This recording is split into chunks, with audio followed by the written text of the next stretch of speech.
tive a sorte de ser aluno aqui da Universidade Federal do Ceará. Eu fiz a graduação aqui, me formei aqui na Federal. E depois fui para fora, fiquei 5 anos fora, voltei para cá. Depois que voltei, fiz um mestrado, enfim. Depois andei ajudando em algumas outras coisas. E é sempre muito gratificante voltar aqui, né? Casa que me iniciei na medicina, certamente me possibilitou um enorme aprendizado. E sempre que venho aqui aprendo, de tal sorte que eu aprendo com todos. Não é porque é aluno de graduação que eu não aprendo, eu aprendo com todos, né? Quanto mais eu tento estudar, conhecer, eu mais percebo a minha ignorância. Então, vou fazer assim um brainstorm do que a gente imagina, que é importante para os alunos, porque eu sabia que o público maior era de alunos, enfim. Há uma percepção da população inteira de que nós, médicos, ou nós, profissionais de saúde, temos como missão única, para a maioria da população, a missão única, fazer assistência. Então, nós, médicos, até nossas famílias, acham que nós, médicos, devemos ser aqueles que vão cuidar das pessoas exclusivamente. E tem várias outras ações importantíssimas na vida do médico, que não somente a assistência. Uma delas é o que muitos fazem aqui, que é o ensino. Uma outra delas é outros que alguns também fazem aqui muito bem, é a pesquisa. Uma outra é gestão, que tem gente aqui que faz muito bem também, né? De tal sorte que nós devemos, como médicos, conhecer pelo menos um pouquinho de cada uma dessas coisas. A grandiosíssima maioria, expertise e assistência. E eu, por ter tido muita sorte na vida, eu consegui perambular, né, por essas áreas todas. Assistência, ensino, pesquisa, gestão. E aprendi um pouquinho e continuo estudando para ver se eu aprendo mais. Então, eu vou fazer uma panorâmica de tudo isso, rápida, e talvez ouvir um pouquinho vocês. E, ao final da apresentação, vou fazer umas incursões audaciosas em relação à pesquisa clínica no nosso país, que é algo que tem me motivado muito. Eu não sou um pesquisador, tá bem? Mas o que me motiva é ver desenvolvimento. E pesquisa leva a desenvolvimento. As coisas andam juntas, pesquisa e desenvolvimento. Além disso, oportuniza recursos. Pesquisa de ponta traz recursos. Para as instituições, para o Estado, para a prefeitura, para o país. Além disso, coloca nós, que estamos aqui no Brasil, esse país pujante, mais de 200 milhões de pessoas, no cenário, cada vez mais, que nós investimos na pesquisa clínica do nosso país, nós que pesquisamos, eu me excluo, né, no cenário internacional. E aí participamos, os pesquisadores que entram nesse cenário, do estado da arte, do que está sendo desenvolvido. E talvez, em relação à pesquisa clínica, o que seja mais importante é colocar os nossos pacientes tendo disponibilidade para realizar um tratamento que é o top. Porque um forte aparato, investimento da pesquisa clínica do nosso país diz respeito a medicamentos. E aí tem alguns medicamentos que estão em desenvolvimento, tem alguns pacientes que vão se beneficiar disso, entram num desses trials de pesquisa e oportunizam aos nossos pacientes, às vezes, cura, outras vezes melhoria enorme da qualidade de vida, enfim, e várias outras coisas. Avaliar para incorporar, essa era uma coisa que eu queria que vocês tivessem na cabeça, todos os médicos. Nós todos somos ensinados a fazer assim. Faça sempre o que for melhor para o seu doente. Isso é uma assertiva de nós, profissionais de saúde, todos. Façamos sempre o que é melhor para os nossos doentes. Para fazermos o melhor, não significa dizer que, do jeito que eu sempre fiz e deu certo, é o melhor. Tirem isso da cabeça de vocês. Olha, eu aprendi com belos e belos professores, dizendo assim, faça sempre assim, porque eu sempre fiz e deu certo. Pode ser que tudo que eu fiz dessa maneira deu certo. E a Cláudia Regina faz a mesma coisa, com o mesmo resultado, só que o meu custa 10 e o dela custa 9. O meu gasta 2 horas para fazer, o dela gasta 1h30. Então, existem variáveis que, às vezes, nós não percebemos com o afã de olhar só desfecho clínico, resultado, para falar uma prática, sobrevida de X anos o doente que tem tal doença. Câncer de mama, estadio 1, tal, 5 anos de sobrevida, 90%. E aí o outro também é 90%, só que ela faz um tratamento que tem menor morbidade. Ela faz um tratamento em que tem o mesmo desfecho, mas o custo é menor. Então, esqueçamos aquele aforismo de que faça sempre assim porque eu sempre fiz e deu certo. Isso não cabe mais na ciência de hoje. Eu não tenho nenhum conflito de interesse, enfim, outras premissas básicas a gente tem que ter na cabeça da gente. O que nós estamos fazendo é efetivo? Funciona. Funciona ou não o que a gente faz? Ele é eficaz? Quão bem é eficaz? Tem eficiência? A que custo? Pode ser que eu queira fazer algo que a estrutura que nós vivemos não suporta o custo. Vou lhes dar um exemplo. Vou falar muito da minha área, para não falar de área dos outros. A minha área é cirurgia oncológica. De vez em quando vem aí um medicamento novo, e é bom que venha, mas é assim, a sobrevida média para o doente que tem câncer de fígado disseminado 3 a 4 meses, usando o que tem hoje aqui de quimioterápico, de droga, imunoterápico, quer que seja. E aí surge uma droga nova que diz assim, olha, eu vou aumentar, imaginemos 4 meses, eu vou aumentar em 25% a sobrevida. 25% é uma coisa enorme, só que é de 4 para 5. Só que quando aumenta de 4 para 5, pode ser que eu queira viver 1 mês a mais. Quem não quer viver 1 mês a mais? E aproveitar essa vida que é tão boa. Só que as pessoas, às vezes, esquecem de dizer assim, é 5 meses, porém, com esse tratamento você fica, em média, 45 dias internado. Porque os side effects, os efeitos colaterais da droga são muito altos. Além disso, esse esquema que você usa tradicional, que a sobrevida média é 4 meses, você passando por esse outro, você acrescenta no custo dele R$150 mil. Nós temos obrigação de dizer isso para os nossos doentes. Alguns não vão entender, mas é obrigação nossa dizer. Porque pode ser que alguns desses pacientes tenham que tirar o dinheiro do bolso e dizer assim, não, ao invés de eu viver 4 meses, como é o esperado, eu viver 5, alguns dias internado e gastar R$150 mil, eu vou pegar esses R$150 mil, vou terminar a formação do meu filho, para ele ter um futuro melhor.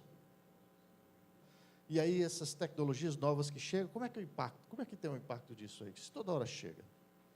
Eu me formei aqui há quase 33 anos. Não é? E eu era estudante de medicina, surgiu um equipamento novo, desse que chamava termografia de placa. Era como se fosse um mamógrafo, em que, ao invés de ter aquele desenho tradicional, ele vinha com um mapa, era impresso, colorido, e que se dizia que aquelas áreas muito, muito vermelhas, olha que eu nem gosto muito de vermelho, as áreas muito, muito vermelhas significava dizer que o risco era alto para câncer. 2, 3 anos depois, todos esqueceram essa tecnologia, porque ela era ineficiente, ela era ineficaz, ela vendia o que não entregava. Outra mensagem, nem toda pesquisa é boa, nem toda pesquisa ajuda, e o pior, tem pesquisa que atrapalha, e tem pesquisa que traz malefícios. Vou lhes dar um exemplo que todos talvez conheçam. Tinha uma droga que fez um enorme sucesso no mercado, chamada Vioxx, um analgésico anti-inflamatório potente, forte, usávamos demais, não é? Os estudos da droga mostraram, e era muito, muito boa para a minha área, oncologia, reumatologia, várias outras, né? Cirurgia pós-operatória, mostraram que era excelente como droga analgésica anti-inflamatória. Poucos anos depois, mas o laboratório ganhou bilhões de dinheiro, depois teve que gastar com alguns problemas que teve, mostrou-se que algumas pessoas morriam por efeito danoso no coração. as pessoas tinham mais problemas cardíacos, levando à morte, e a droga saiu do mercado. No mundo inteiro saiu do mercado. E aí foram dar uma olhada nas diferentes fases do desenvolvimento da droga. Como é que ela surgiu, fase 1, 2, 3, 4, etc, etc. Quando aconteceu isso, que foram olhar tudo que estava escrito sobre a droga, já se dizia isso. Que ela tinha um dano enorme em relação à doença coronariana. O que aconteceu? Quem publicou chamou a atenção só do que era muito bom, botou embaixo do tapete o que era ruim. E aí outra mensagem que eu queria lhes dizer era o seguinte: nós há anos, pelo menos 8 anos, nós defendemos que toda pesquisa clínica no nosso país, ela deve ser aberta para todos. Além disso, quando chega às diferentes fases, tem que ser publicizado tudo, para que nós saibamos verdadeiramente o que acontece. Porque tudo que nós lemos, perdoe o exagero, talvez meu, perdoe, mas é para chocar e chamar a atenção, tudo que nós lemos é enviesado. Sabe por quê? Qual é o periódico que publica algo que não deu certo? Só publica o que tem algum impacto, que deu certo.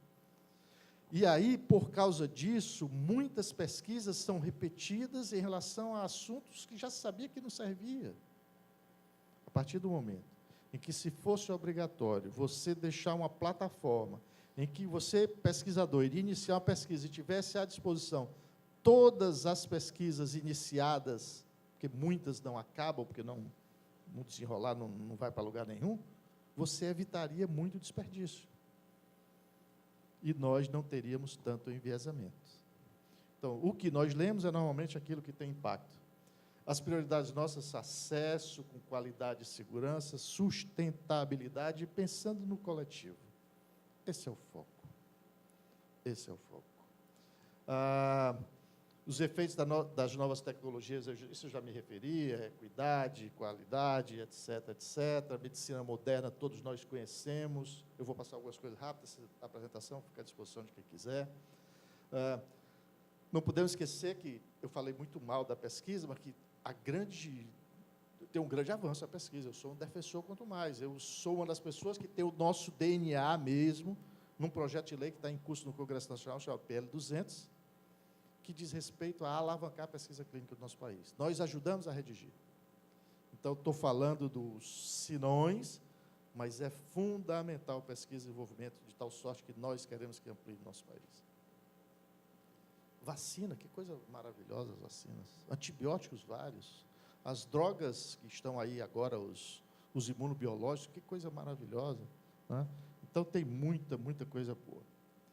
Cuidado que nós temos que ter, como é que nós vamos comparar uma coisa e outra?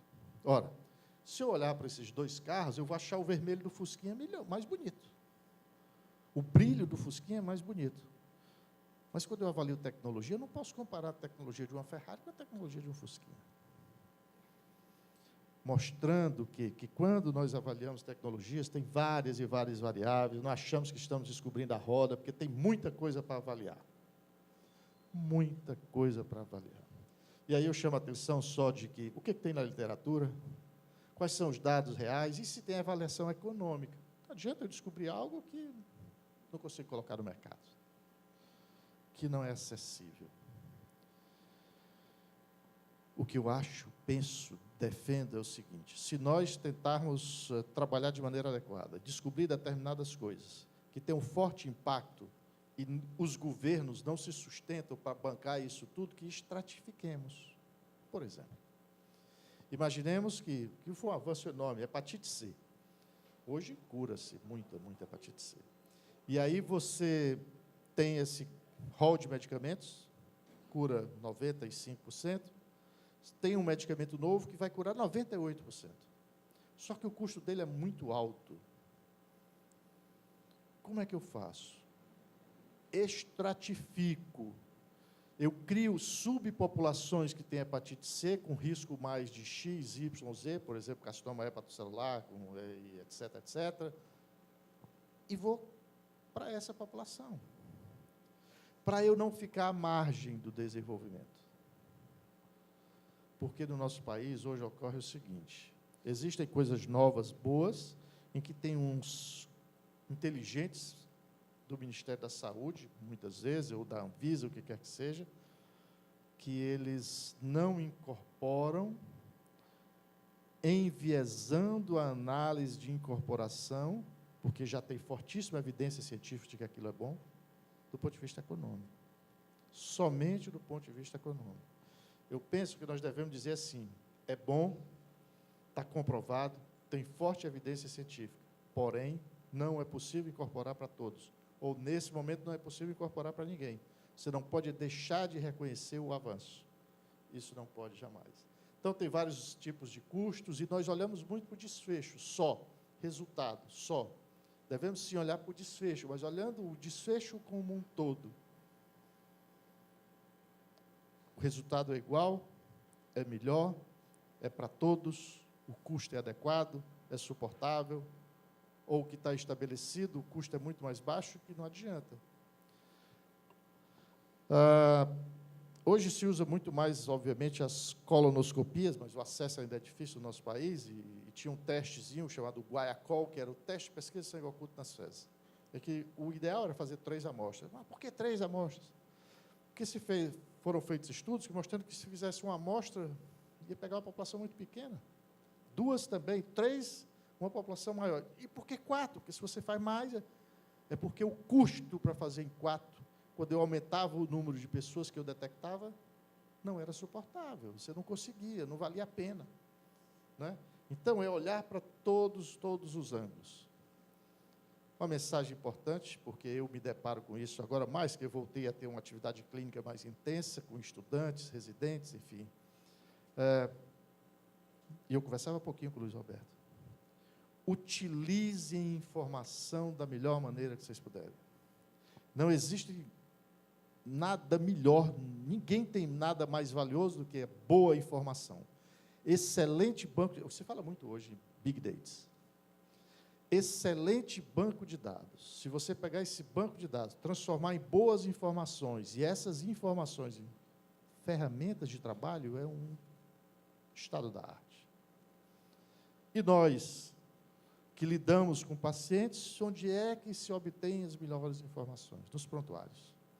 E aí eu vejo os prontuários que são uma tragédia, não tem informação nenhuma.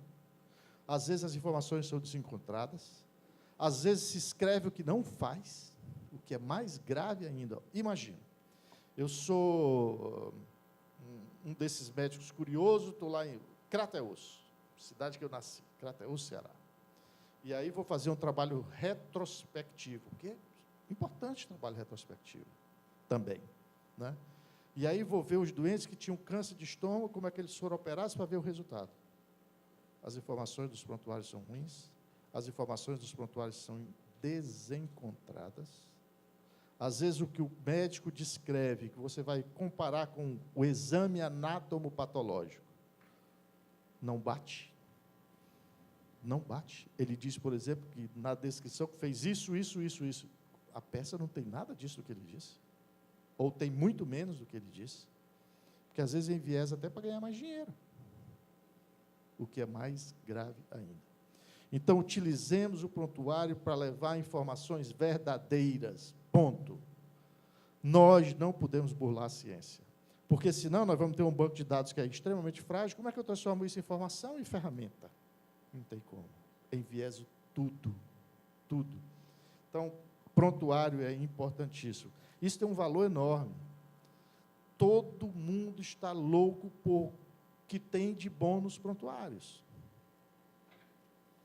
A evidência científica já mostra, daqui a pouco vai estar no corriqueiro de algumas instituições nossas, principalmente das mais poderosas, de que laudo de tomografia e ressonância é mais bem feito, é mais preciso com uma máquina, dado por uma máquina, do que um expert.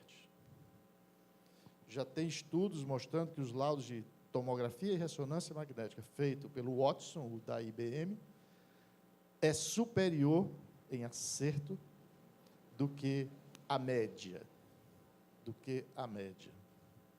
Quantos de nós já vimos, eu vi um essa semana, um laudo de um exame que não tinha absolutamente nada a ver com o que o doente tinha.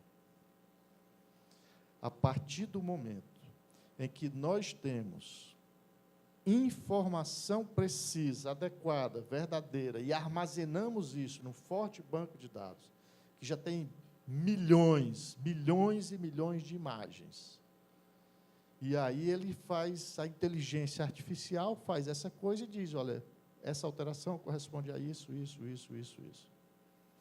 Vai substituir médico? A resposta é não. Ninguém substitui essa coisa valorosa que nós temos aqui de massa, né? Nós temos que usar de maneira adequada, conscienciosa, precisa, verdadeira, não enviesada. Então, o mundo real é isso aí. Medicina baseada em evidência, que a gente usa cada vez mais o termo saúde baseada em evidência. Nós, médicos, eu não consigo trabalhar que não seja com outros profissionais de saúde. Somos todos importantes, cada um fazendo o seu papel. Não é para um tomar o lugar do outro, o espaço do outro, fazer o que o outro tem que fazer. Não. Se o médico tem que fazer isso, ele tem que fazer isso e não delegar a outros. Enfermagem importantíssima, fisioterapia, fono, TO, todos são importantes, cada um fazendo o seu papel. Quando a gente trabalha com os guidelines, com fortíssima evidência científica, baixa variabilidade, os nossos excessos, uso inadequado de material, equipamento, serviço, os erros diminuem e o custo cai. Ora, se patrocina, se promove, se faz com que nós tenhamos tudo isso, por que não fazer? Aí eu retorno ao exemplo dado anteriormente, de que não aceitemos mais, faça assim, meu filho, porque eu sempre fiz e deu certo. Cuidado, no mundo inteiro há uma preocupação enorme nas evidências. Que evidências temos para fazer tais e tais coisas? Se nós fizermos assim, qual é o desfecho esperado? A que custo? Isso está muito bem escrito. E tem algumas coisas de há muito nós conhecemos que o nosso país está atrasado. Eu fui o superintendente dos hospitais aqui de 2010 a 2014, eu acho. Então, já tem 4 anos que eu saí. E desde que nós chegamos aqui, tinha um projeto muito, que a gente brigava muito, que era para montar um centro adequado de atenção ao idoso. Eu ainda nem sou idoso, porque eu só tenho 56 anos, né? Mas a preocupação tem que ser enorme, e já devia estar acontecendo isso. Que local do nosso país tem algo que se preocupa com o idoso? Lugar nenhum. E já tem fortes evidências científicas dizendo assim, que o idoso, ele vai ter doenças, mais e mais doenças, e mais doenças crônicas, não degenerativas. De tal sorte que o idoso tem forte impacto em qualquer sistema de saúde do mundo. Se o sistema de saúde manuseia adequadamente o paciente idoso, ou o paciente, ou não, e o paciente de alto custo, ele está fadado a ter sucesso no sistema de saúde. Nós fazemos isso aqui? Não. Em lugar nenhum do país. Instituição nenhuma. Olha como é chocante isso. 2050, pela primeira vez, nós teremos mais idosos do que pessoas com menos de 15 anos. 2050 está aí. 2012, já existiam 810 milhões de pessoas. 11,5% da população do mundo já tinha mais de 60 anos. 1 bilhão em menos de 10 anos, mais que duplica em 2050. 22% da população. 2050, 1/4 quase da população idosa. O que é que nós estamos fazendo para cuidar deles? Sabe o que é que eu vejo? Eu sou cirurgião lotado no Hospital da Mulher, e lá tem um serviço de ortopedia que opera muito pacientes que vêm do IJF, as referências, muita vovozinha, em que os doentinhos são operados das suas fraturas no JF, não faz o tratamento definitivo, eles ficam lá não sei quanto tempo esperando, fila, como é a maioria, sequelados. E a prevenção da queda? Estamos cuidando dela? Estamos educando a nossa população para dizer assim, olha, na sua casa é melhor que você não tenha esse tipo de tapete. Coisa simples. Educação em saúde. Nós estamos todos e todas habituados a pensar muito em diagnóstico e tratamento. Às vezes, reabilitação. Já se fala muito, já faz algum tempo, em diagnóstico precoce, já se fala muito, já faz algum tempo, em prevenção. até nos 3 níveis, primário, secundário e terciário. E aí já tem alguns lugares que se fala em promoção da saúde. Onde se fala em educação e saúde? Em que lugar do país se fala em educação e saúde? E é o que muda. 4, 5 anos atrás, eu fui em um evento que era sobre evidência científica. O evento era de 3 dias, quinta, sexta e sábado. Quando foi no sábado, eu achava que domingo eu ia dar uma passeada, que era uma cidade bonita, cidade pequena, na Inglaterra. E aí, no sábado, eu já tinha conversado com um pesquisador importante, o cara, coincidentemente, me encontrou e disse assim, eu queria lhe convidar para você, amanhã, estar numa reunião conosco. Meu Deus, era domingo, eu ia passear. Aí eu disse, professor, vou, maior prazer. São muitas pessoas? Ele disse, não, só somos 20 pessoas. Você é um dos 20. E eu queria muito que você fosse, porque acho que ele viu em mim um brasileiro, pura e simplesmente. Nada de importância eu tinha. Era um brasileiro, um país grande, né? E aí passamos o dia. Era de 8 às 18 horas. Terminamos às 18 horas, ele oferecendo um jantar para a gente num restaurante lá perto. 8 às 18. Durante cerca de 2 horas, 2 moças do ensino médio lá, uma de 15 e outra de 16 anos, falaram sobre a evidência científica mais do que eu sabia. Elas eram monitoras de um projeto da Universidade de Oxford, em que estava disseminando na Inglaterra a cultura de, no nível secundário, as pessoas se preocuparem em educação e saúde. Onde nós estamos? Custo total em saúde, que a gente pensa todo, custo total. Olha os Estados Unidos, não tem a melhor medicina do mundo, não tem os melhores resultados do mundo, tem uma excepcional medicina. Porque como tem muito dinheiro, eles compram os cérebros. Tem lá a doutora Cláudia Regina, é top, está lá no Brasil, a doutora Cláudia Regina, a senhora quer vir para cá, a senhora tem um budget de tanto por ano, a senhora precisa produzir isso, tudo com métricas de produtividade e de qualidade. Os Estados Unidos já investe hoje 18% do PIB. Se continuar o crescimento como está hoje, os Estados Unidos vai investir 25% do PIB em 2037. Maior economia do mundo. O PIB é desse tamanho. O Brasil público investe mais ou menos 3% do PIB, menos até. E o PIB é desse tamanho. Estados Unidos, 18%. Num sistema de saúde nosso que é universal, para todos. Lá não é para todos. E olha o impacto do que eu me referi há pouquinho, de doença crônica não degenerativa. 10% da população gasta mais de 60% de todo o custo. 10% gasta mais de 60% de todo o custo. Doença crônica e câncer. Só câncer é 5%. Doente que tem câncer nos Estados Unidos, pega de cada 100 dólares, 5 dólares é câncer.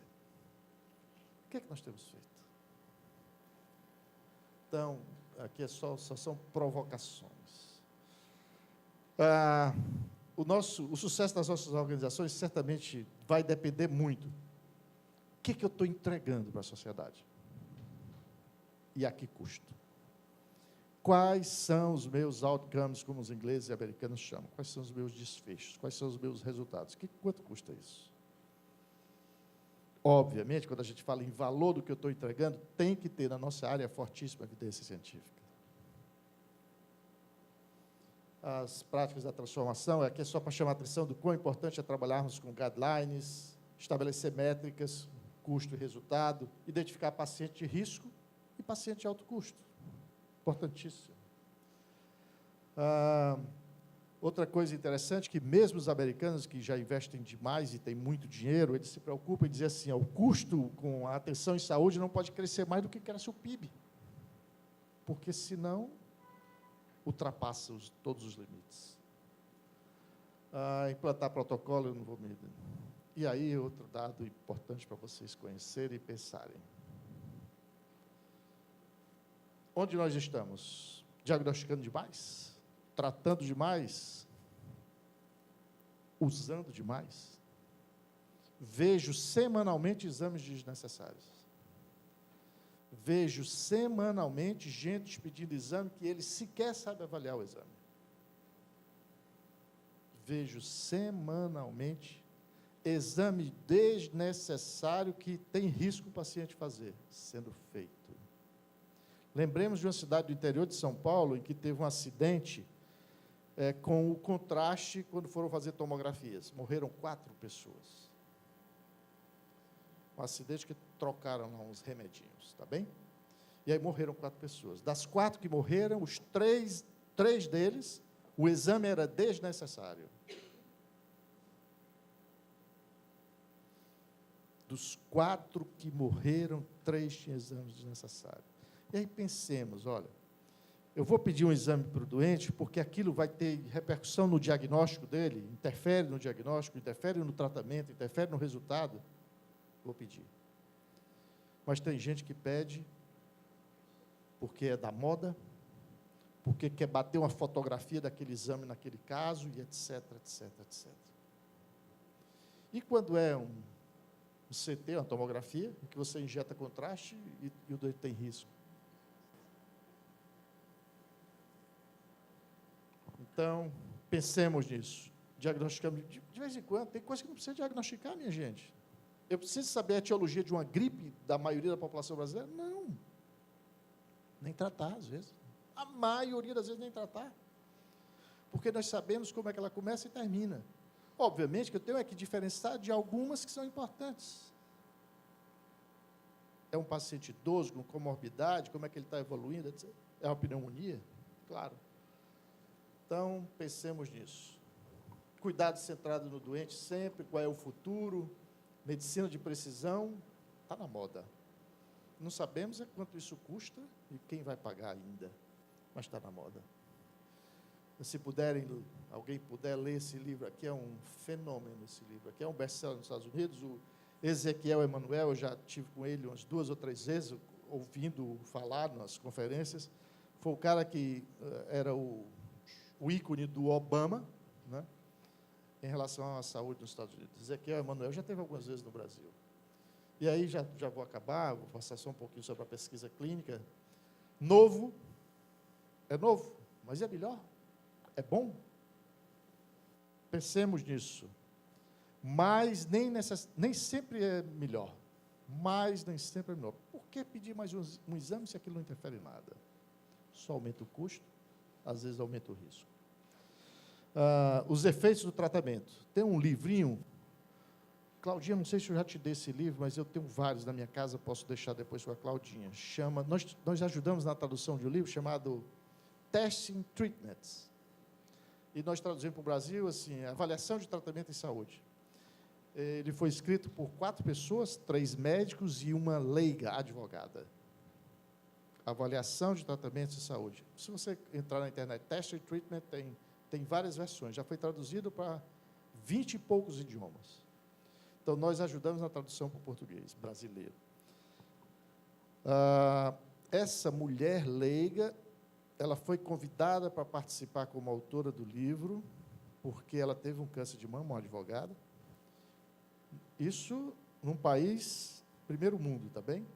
Foi num centro desses de primeiro mundo. Não foi lá em Crateús, não. E aí o médico propôs um tratamento para ela, por câncer de mama. E ela, curiosa, inteligente, foi atrás. O médico estava propondo algo novo que ainda não tinha evidência científica. Ela recusou o tratamento, foi para outro, fez um tratamento com evidência científica e começou a escrever artigos chamando a atenção das pessoas de que nem sempre, nos melhores locais, os melhores médicos recomendariam os melhores tratamentos. Corajosa. Brilhante. Leiam, vocês vão adorar. A primeira vez que eu me deparei com o livro, quem me deu foi o Ian Chalmers, é um dos autores do livro. Ele me deu e ele me instigou para fazer a tradução em português. Testing Treatment. Então, é interessantíssimo. Os testes, eles ajudam ou atrapalham? Esse livro tem um capítulo que diz assim, a ciência má, a ciência ruim, a ciência que prejudica. Quem faz o prólogo, eu acho, ou faz alguma coisa de introdução no livro, é um psiquiatra, chamado chamado Ben, alguma coisa, eu não lembro. Eu também vi esse cara falar, ele é brilhante, jovem, garotão, entra de mochila na sala, cabelo todo para cima, brilhante, um orador excepcional. Ele, durante anos, teve uma coluna num jornal importante no Reino Unido, chamado Bad Science. Bad Science. A preocupação dele é como se fosse aqueles caçadores desses ETs e tal. Ele fica caçando a pesquisa ruim, que está cheia.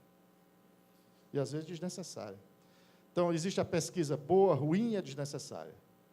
O que nós devemos procurar é a pesquisa certa, independente se isso também pode ser um negócio ou não, porque eu não tenho absolutamente nada contra ninguém ganhar dinheiro. Pelo contrário, é bom que todos ganhem dinheiro. Não vou me deter nisso, testando meu tratamento. E aí, o que eu já tinha dito, decisão compartilhada. Pensemos nisso. Nós, médicos, não estamos habituados. Nós somos muito deuses, muito, né, senhores. É importante que nós digamos para o doente assim, olha, a senhora tem essa doença, a senhora pode se tratar assim, assim, assim. Os resultados são esse, esse, esse. Esse aqui tem esse efeito, esse tem esse efeito, esse efeito. Vamos decidir nós dois juntos. Vamos decidir eu e a família da senhora juntos. Isso é bom. É importante sempre entender, e obviamente falando de evidência científica, se o tratamento funciona, se traz prejuízo e a relação. Essas drogas novas que têm um impacto enorme, antes não se tratava câncer de rim disseminado, hoje já se trata com ótimos resultados. Tem efeitos colaterais. O que você tem que pesar é o risco e o benefício sempre. Quem não já viu doente sangrando por uma aspirina? Então, é isso aí. É claro que o conhecimento demorava muito a chegar. Isso aqui é um exemplo interessante que a gente serve para citar em várias e várias ocasiões. O Departamento de Comércio dos Estados Unidos disse que uma invenção para atingir 50 milhões de usuários, quando se tinha só o rádio, levava 38 anos. Quando tinha o computador, 16. Televisão, 13. Internet, 4 anos. Hoje, com o Facebook, se o Justin Bieber fizer qualquer coisa errada, em 1 hora atinge 50 milhões de pessoas. Levar boa informação, disseminar boa informação, e não está lastreando, disseminando má informação.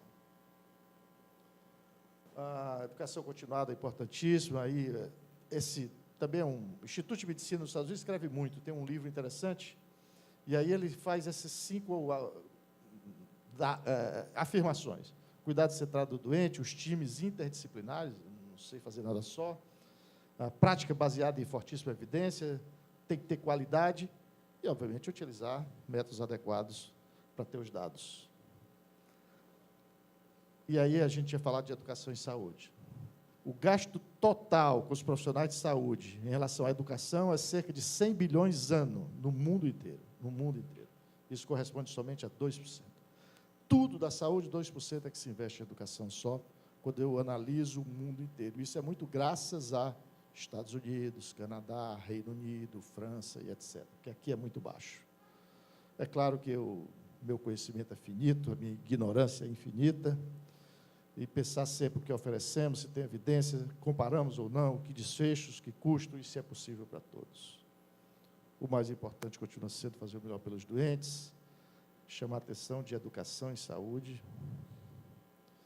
E aí, ter uma base sólida na formação é importante, obviamente, a estrutura da família, como é que você cresceu, o que você pensa, que visão você tem do mundo, isso tudo é importante, mas nós, que temos a sorte de lidar com os mais jovens e, de repente, interferir na formação deles e pensar que nós podemos interferir, não somente do ponto de vista técnico, profissional, mas, de vez em quando, a ensinar a ser cidadão, ver o mundo para todos. Então, pode ser moldada, muitas vezes. Porque se faz pesquisa clínica, já disse aí muita coisa, não vou me deter mais. Os progressos são enormes, aí se falar, aqui tem alguns exemplos, AVC, com determinada coisa se reduzir em 70%, enfim. Melhora significativa do controle do câncer, que é a minha área, que é falando de câncer infantil, quando surgiram determinados tratamentos, que impacto teve? A incidência aumentou do câncer infantil, aumentou a incidência, e diminuiu a mortalidade. Avanço. Isso ocorreu não somente na área do câncer pediátrico, quanto do câncer adulto também e algumas outras doenças.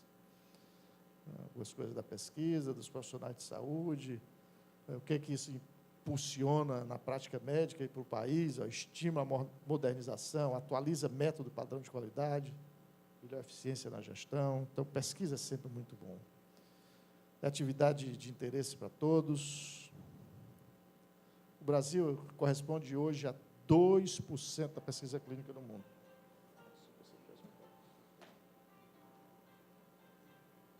2% da pesquisa é baixíssimo que o Brasil faz em pesquisa clínica, num país que tem 200 milhões de pessoas, e não somente tem 200 milhões de pessoas, como tem 2,3 milhões de profissionais de saúde, só médicos, quase 500 mil. Então, é muito pouco o que nós fazemos, podemos fazer mais. Onde se faz mais, obviamente, é no hemisfério norte. Aqui nós não fazemos muito porque é atravancado, burocrático. O sistema CEP, CONEP, atravanca tudo, a Anvisa de vez em quando atrapalha, embora tenhamos tido avanços recentes. A América do Norte e a União Europeia são os países que são os locais onde mais se faz pesquisa clínica, porque não se faz no Brasil, é a burocracia mesmo. Quem ganha o quê? Vamos continuar com esse atraso? Não, lutemos. Lutemos. Eu já fui chamado de tudo que vocês imaginaram, por gente que está defendendo uma bandeira pequenininha, às vezes de um estadinho, um partidinho, um grupinho, e etc., etc. E eu estou defendendo o que é bom para todos, pelo menos é o que eu julgo que é bom para todos, porque a verdade é filha do tempo, né? Vocês, estudantes de medicina ou qualquer área da saúde, esse livro existe o livro, existe o filme, Quase Deuses, a maioria certamente já viu, fenomenal. Eu tive, há 3 semanas atrás, no bloco do Blalock, que fica na Hopkins. Tive essa sorte. E aí uma coisa interessante que eu sempre cito é assim, dizem que a gente nunca viveu se não tiver do que se arrepender.